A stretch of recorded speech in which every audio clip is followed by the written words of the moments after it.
அடாத மலையிலையும் விடாம கொடை பிடிச்சிட்டு எங்க வந்தேன்னு தானே பாக்குறீங்க? சாவு வீடுக்கு தாங்க. என்னடி சொல்ற?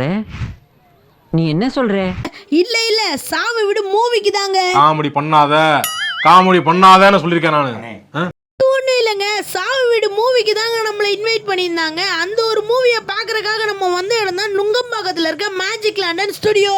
சும்மா ஸ்டுடியோவை சூப்பராக ரெடி பண்ணி வச்சுருந்தாங்க. அப்புறமா நம்மள மாதிரி நிறையா பசங்களாம் நின்றுட்டு இருந்தாங்க. சரி நம்மளுக்கு எதுக்கு அது அப்படின்னு சொல்லிட்டு தேட்டருக்குள்ளே என்ட்ரி ஆனா கொஞ்சம் பேர் தாங்க இருந்தாங்க. நம்ம தான் முதல்ல வந்துட்டோம் போல.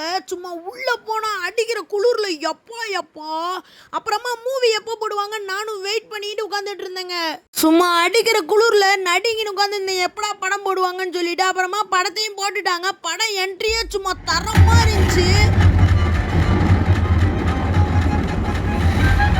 இந்த ஒரு மூவியோட சீன்ஸ் ஒவ்வொன்றும் இன்ட்ரெஸ்டிங்காக போச்சு. அது மட்டும் இல்லாமல் அந்த ஒரு மூவியில் காமெடிக்கு பஞ்சமே கிடையாதுங்க. இந்த ஒரு மூவியில் யாரையுமே குறைய சொல்ல முடியாதுங்க. அந்த அளவுக்கு சூப்பராக நடிச்சிருந்தாங்க. ஒவ்வொரு சீனையுமே பக்காவாக எடுத்திருந்தாங்க. இந்த ஒரு மூவியை நான் பெஸ்ட் மூவின்னு தான் சொல்லுவேன். இந்த ஒரு மூவியில் எமோஷனலோட என்டர்டைன்மெண்ட் சீன் தான் நிறையாவே இருக்கும். அதனால உங்கள் குடும்பத்தோடு ஜாலியாக பார்க்குறக்கு இது ஒரு பெஸ்ட் மூவின்னு தான் நான் சொல்லுவேன். அப்புறமா மூவி இன்ட்ரெஸ்டிங்காக போயிட்டே இருக்கும் போது திடீர்னு இன்டர்வியூலும் விட்டுட்டாங்க.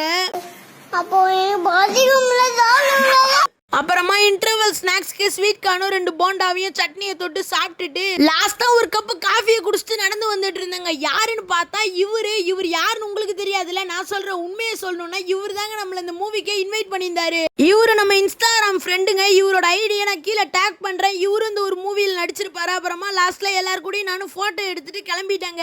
ஆமா, இந்த ஒரு மூவில கிளைமேக்ஸ் எல்லாம் எப்படி இருந்துச்சு நீங்க கேட்கறது எனக்கு புரியுது. ஆனா அதை நான் சொல்லிட்டேன்னா அதுல ஒரு கிக்கே இருக்காது. அது உங்களுக்கே புரிஞ்சிருக்கும். இந்த ஒரு மூவியோட ரிலீஸ் டேட் டிசம்பர் 5 ஃப்ரைடே. உங்க ஃபேமிலியோட போய் பார்த்து என்ஜாய் பண்ணுங்க.